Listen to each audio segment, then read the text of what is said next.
Hello, I am Vishwa Deepak, faculty at government polytechnic Badaun. आज हम बात करेंगे फ्लो रिएक्टर्स के बारे में। फ्लो रिएक्टर्स के बारे में हम जब भी बात करते हैं, ये आपका क्या है topic? Flow reactors. Flow reactors को हम मतलब जिसमें जो आपका फ्लो हो रहा है, यदि आपको कंटिन्यूअस आउटपुट चाहिए तो कंटिन्यूअस इनपुट देना पड़ेगा, तो उन्हीं को हम बोलेंगे फ्लो रिएक्टर। तो फ्लो रिएक्टर्स में आपके दो आपके एक्स्ट्रा पैरामीटर है या दो आपके मैक्रोस्कोपिक पैरामीटर्स हैं, space time and space velocity. Parameters की देखें हम, दो पैरामीटर्स होते हैं आपके। ये कौन से पैरामीटर होते हैं? मैक्रोस्कोपिक, ठीक है। मैक्रोस्कोपिक पैरामीटर होते हैं। इसमें क्या होता है आपका? एक होता है आपका स्पेस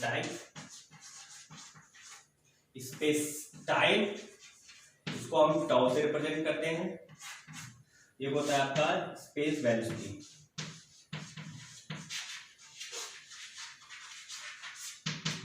इसको आप ऐसे रिप्रेजेंट करते हैं, ठीक है। तो space time and space velocity आपके दो माइक्रोस्कोपिक पैरामीटर्स होते हैं किसी भी फ्लो रिएक्टर्स के बारे में। और जब भी हम फ्लो रिएक्टर्स की बात करेंगे, हमेशा फ्लो रिएक्टर ऑलवेज आपके क्या होते हैं? हमेशा आपके स्टेडी स्टेट कंडीशन में वर्क करते हैं। तो फ्लो रिएक्टर्स के बारे में हम जब भी बात करेंगे तो स्पेस टाइम की बात करते हैं। तो स्पेस टाइम क्या होता है? स्पेस टाइम की जब भी हम बात करेंगे, स्पेस टाइम टॉ क्या होता है? स्पेस टाइम जो टॉ होता है आपका,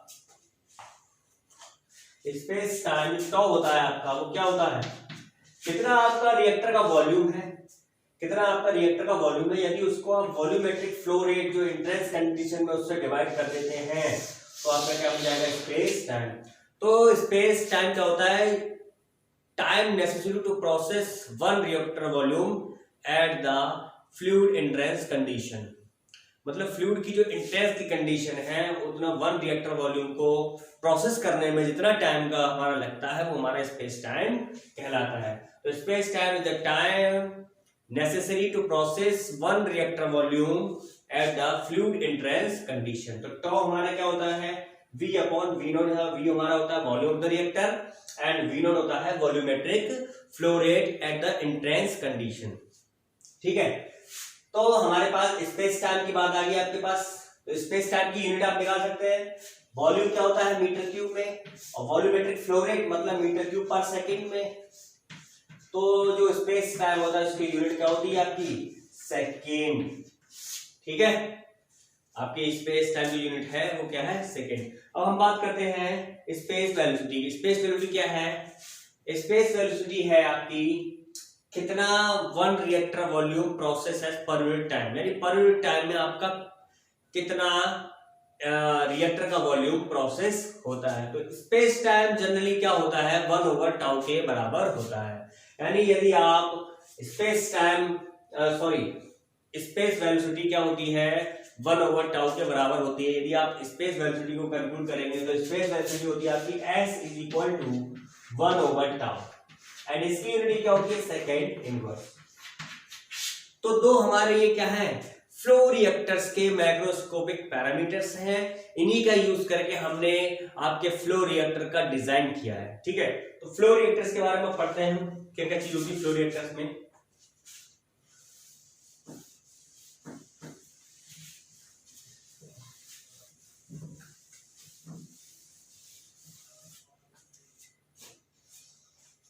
तो फ्लो रिएक्टर्स पढ़ते हैं हम।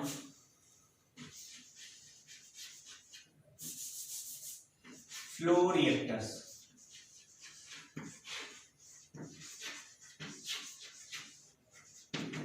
फ्लो रिएक्टर्स में आपके हमें दो पढ़ने होते हैं, दो टाइप पढ़ने होते हैं। एक आपका क्या होता है?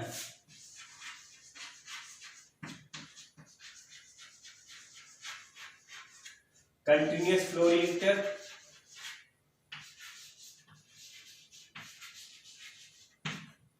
and second one is plus flow reactor.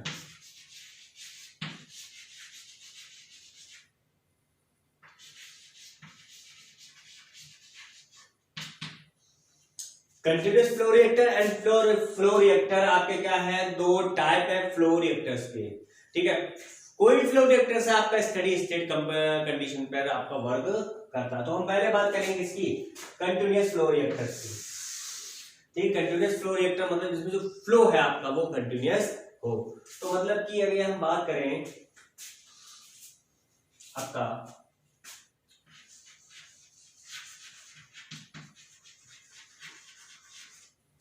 Continuous flow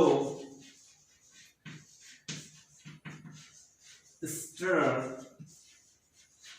tank reactor, इसको आप CSTR बोलते हैं, continuous flow stir tank reactor. इसमें क्या होता है आपका, एक आपका टैंक होता है, cylindrical tanks, generally we have a cylindrical tanks, we have a stir, मतलब हमारे पास जनरली क्या होता है, सिलेंड्रिकल टैंक होता है और उसमें एक क्या होता है, एजिटेटर लगा होता है।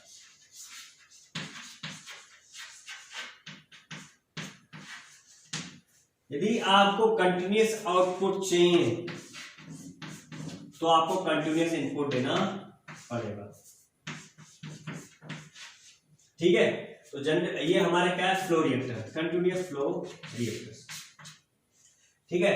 इसमें जो इनपुट की कैरेक्टरिस्टिक्स होती है वो क्या होती है, concentration CA0, feed flow rate FA0, volumetric flow rate VA0, conversion x is equal to 0 पर, क्योंकि इनिशियली हमें कन्वर्जन क्या मिलेगा, 0 मिलेगा, क्योंकि इनिशियल कंडीशन पे आपको कोई भी कन्वर्जन नहीं मिलता है। फाइनल कंडीशन आपकी देखिए क्या होता है, कंसंट्रेशन है CA is equal to CF, FA is equal to FA, volumetric flow rate same रहेगा, एंड x इज किसके बराबर हो जाएगा, x से FA, ठीक है, यानी फाइनल कन्वर्जन के बराबर। तो आपका कंटिन्यूस फ्लो रिएक्टर का मतलब क्या है, जिसमें जो फ्लो आपका आउटपुट है, यदि आपको आउटपुट कंटिन्यूस चाहिए तो इनपुट भी फ्लो आपको कंटिन्यूस देना पड़ेगा। तो इसमें क्या होता है, एक एजिटेटर लगा होता है।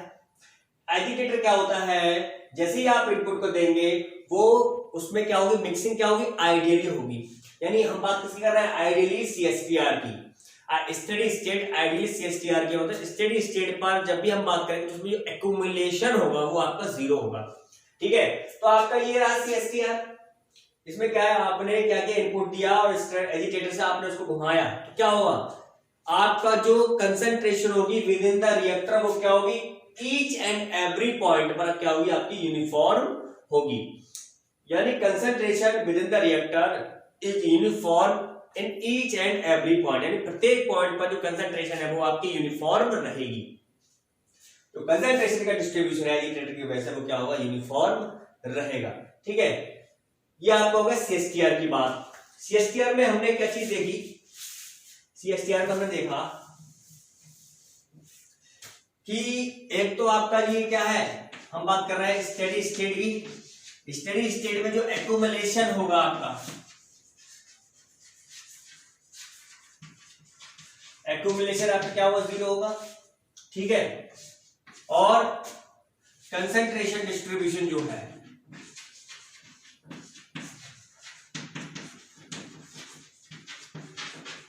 concentration distribution will be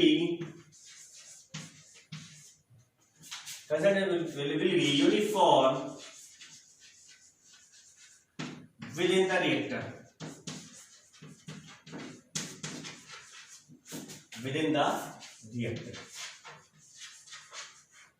ठीक है। तो इसमें कंडीशन होती है कि जो कंसंट्रेशन आपकी एग्जिट है, यानी बताएंगे इसके लिए, concentration within the reactors,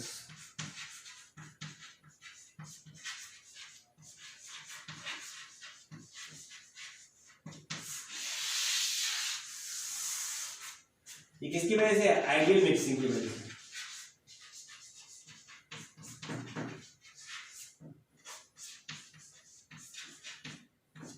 due to ideal mixing जो आपकी कंसंट्रेशन है, एग्जिट कंसंट्रेशन, मतलब यहाँ पे आपका एग्जिट है, यानी ये जो कंसंट्रेशन होगी वो कंसंट्रेशन आपकी जो रिएक्टर में कंसंट्रेशन उसके बराबर होगी। ये आपकी क्या है, CSTR की कंडीशन है ये आपकी, ठीक है। जो एक्यूमुलेशन है वो 0 होगा स्टेडी स्टेट कंडीशन में, क्योंकि जो आपके मोल्स में चेंज होगा वो 0 होगा, तो कोई एक्यूमुलेशन का उसका मीनिंग नहीं है। छोड़िए उसको। और जो कंसंट्रेशन डिस्ट्रीब्यूशन है ईच एंड एवरी पॉइंट, यदि आप इस पॉइंट पर देखें, इस पॉइंट पर देखें, इस पॉइंट पर देखें, इस पॉइंट पर देखें, इस पॉइंट पर देखें, तो आपके कंसंट्रेशन का जो डिस्ट्रीब्यूशन है वो आपका क्या होगा, यूनिफॉर्म होगा। ठीक है, तो ये आ रहा है आपका CSTR। अब इस CSTR को हम मिक्स्ड फ्लो रिएक्टर कहते हैं। वो देखिए कैसे कहते हैं, CSTR की बात करते हैं हम।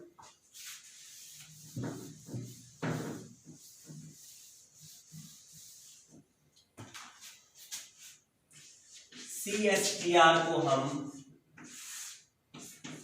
मिक्स्ड फ्लो रिएक्टर भी बोलते हैं, क्योंकि जो मिक्सिंग है आपकी आइडियली है, यानी प्रॉपर मिक्सिंग होती है इसमें।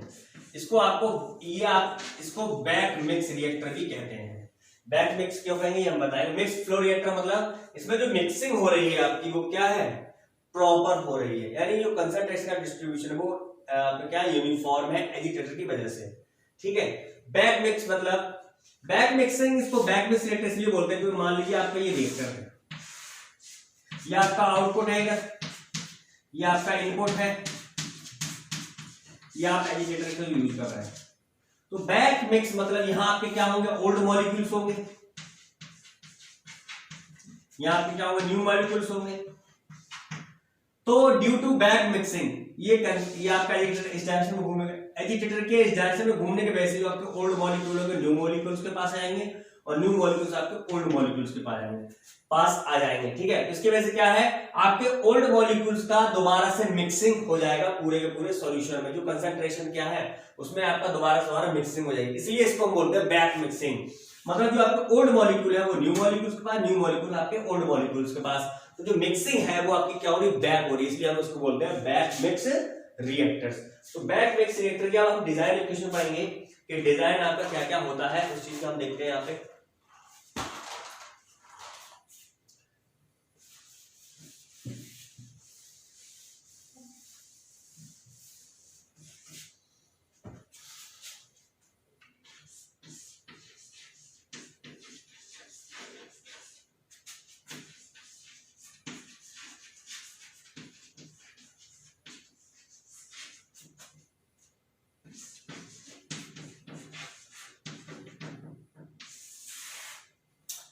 तो CSTR की डिजाइन इक्वेशन हम पढ़ेंगे। तो डिजाइन इक्वेशन में हम पढ़ने से पहले हम क्या देखेंगे, हम ये चीज देखेंगे कि जो कंसंट्रेशन का डिस्ट्रीब्यूशन है ईच एंड एवरी पॉइंट पर यूनिफॉर्म है, तो हम क्या कर लेंगे, ओवरऑल जिसके रिएक्टर को हम ओवरऑल कंसंट्रेशन का हम यूज करेंगे। हम ईच एंड एवरी पॉइंट पर कंसंट्रेशन का यूज नहीं करेंगे, उसको नहीं कैलकुलेट करेंगे, हम क्या करेंगे, ओवरऑल कंसंट्रेशन को लेंगे। तो जनरल मोल बैलेंस इक्वेशन क्या होगी, हम उसको लिखते हैं आपके यहाँ पे,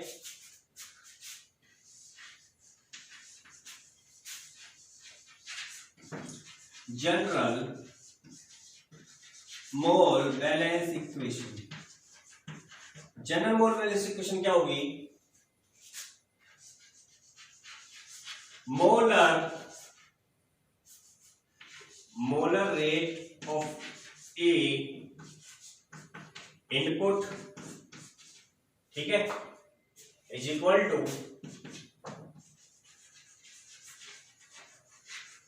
molar rate of A output, ठीक है,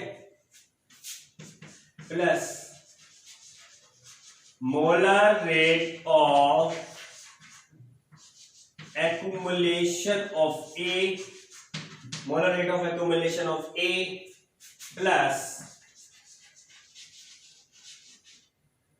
molar rate of disappearance of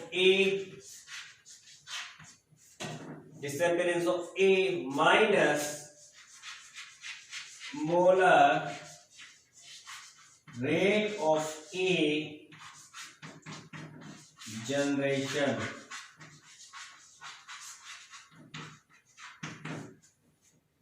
ठीक है, ये आपकी क्या है, जनरल मोल बैलेंस इक्वेशन। यदि आपको सीआरई में किसी भी रिएक्टर की डिजाइनिंग करनी है तो आपको उसकी जनरल मोल बैलेंस लिखना जरूरी होता है। तो मोलर फ्लो रेट आपका ए इनपुट कितना है, आउटपुट कितना है, कितना आपका एक्यूमुलेशन हुआ है, कितना आपका डिसअपियरेंस हुआ, कितना जनरेशन हुआ है। ठीक है, ये हमारी जनरल मोल बैलेंस इक्वेशन होती है। ठीक है,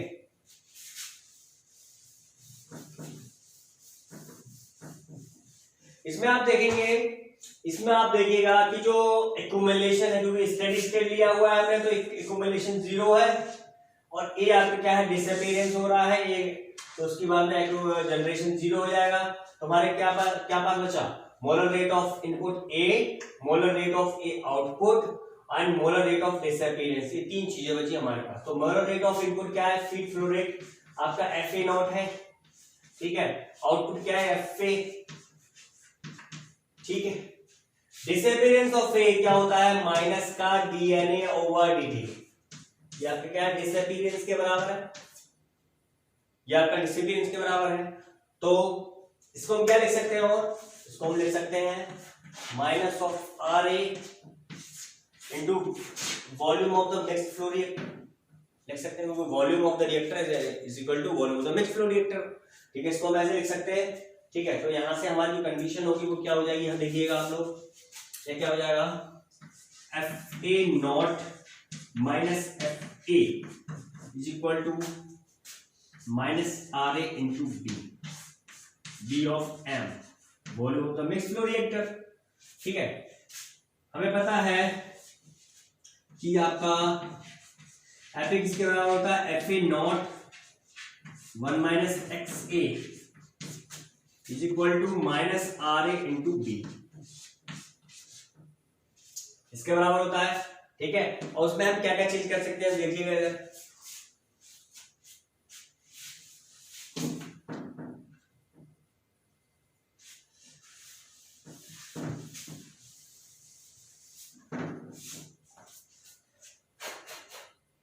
क्या क्या चेंज कर सकते हैं हम, हमारे पास आया, इसको ब्रैकेट को खोलेंगे तो FA नॉट कैंसिल हो जाएगा, FA नॉट ये है, FA नॉट ये, तो कैंसिल आउट हो जाएगा, क्या बचेगा आपका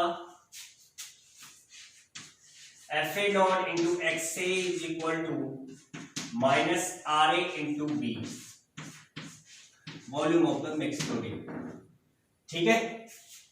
तो यहां से हम क्या कर सकते हैं, यहां से हम कर सकते हैं कि volume of the mixed flow reactor is equal to क्या आ जाएगा, FA naught is equal to XA over minus RA,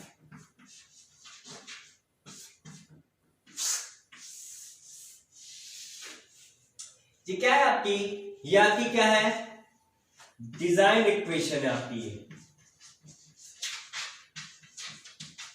design equation for CSTR, कौन सा CSTR है, आइडियल, ठीक है, इसकी डिजाइन इक्वेशन होगी। यदि हम इसका ग्राफ प्लॉट करते हैं तो देखिए क्या होता है,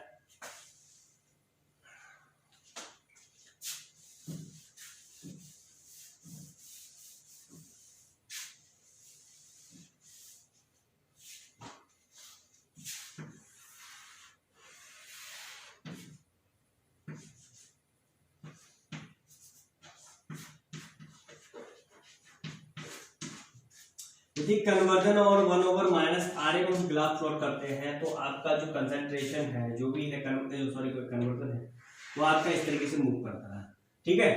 तो आपका जो RA है वो क्या है, यानी XA इंटू 1 अपॉन RA में हमने कर्व बनाया है, तो इसका मतलब क्या हुआ, X into Y, X into Y क्या होता है, एरिया ऑफ द रेक्टेंगल, तो एरिया ऑफ द रेक्टेंगल यहाँ पर हम जब इसको बनाएंगे तो ये जो एरिया होगा, area of the rectangle, area किसके बराबर होगा, V अपॉन FA नॉट की, तो ये जो एरिया ऑफ द रेक्टेंगल है ये आपका CSTR का एरिया है, इसके द्वारा हमें कैलकुलेशन करनी है। तो ठीक है, ये आपका क्या आ गया, एरिया ऑफ द रेक्टेंगल, क्योंकि हमने RA और XA में ग्राफ बनाया है, ठीक है।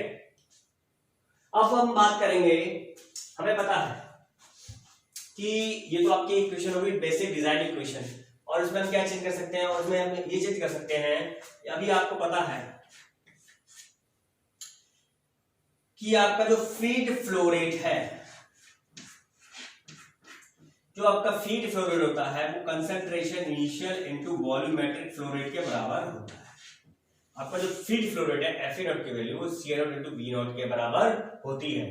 तो यहां से हम क्या लिख सकते हैं, यहां से लिख सकते हैं V over V naught mix flow reactor is equal to CA naught into XA over minus R। ये क्या है आपकी CSTR की बेसिक डिजाइन इक्वेशन है। और वॉल्यूम ऑफ द रिएक्टर को यदि हम वॉल्यूमेट्रिक फ्लो रेट से डिवाइड कर देते हैं तो किसके बराबर हो जाता है, ये स्पेस टाइम के बराबर हो जाता है। तो हम यहाँ क्या लिख सकते हैं कि जो स्पेस टाइम है आपका वो आके किसके बराबर हो जाएगा, volume of the mixed flow reactor upon volumetric flow rate is equal to CA naught initial concentration into conversion upon rate of the reaction, इसके बराबर हो जाएगा। तो ये क्या है, हमारी CSTR की बेसिक डिजाइन इक्वेशन है। इसके द्वारा हमें बहुत सारे न्यूमेरिकल्स को करना है, ठीक है। तो ये हमारे यहाँ पर CSTR का जो टॉपिक है वो खत्म हो गया है। और इसके रिगार्डिंग यदि आपको कोई प्रॉब्लम है, कुछ पूछना है, तो आप हमको कमेंट सेक्शन में लिख के भेज सकते हैं, हम उसको आपको प्रॉपर सॉल्यूट करके बताएंगे, ठीक है। इसके बाद हम बात करेंगे प्लग फ्लो रिएक्टर के बारे में, और प्लग फ्लो रिएक्टर के बारे में हम बात करेंगे तो वो क्या आपका नेक्स्ट लेक्चर है। तो नेक्स्ट लेक्चर हम नेक्स्ट क्लास में बात करेंगे। अभी तक के इतना काफी है। यदि आपको CSTR के रिगार्डिंग कोई डाउट्स है तो उसको आप हमें कमेंट सेक्शन में लिख के बता सकते हैं, हम उसको फर्दर आपको रिजॉल्व कर लेंगे और आपको हम बता देंगे, ठीक है। Thank you.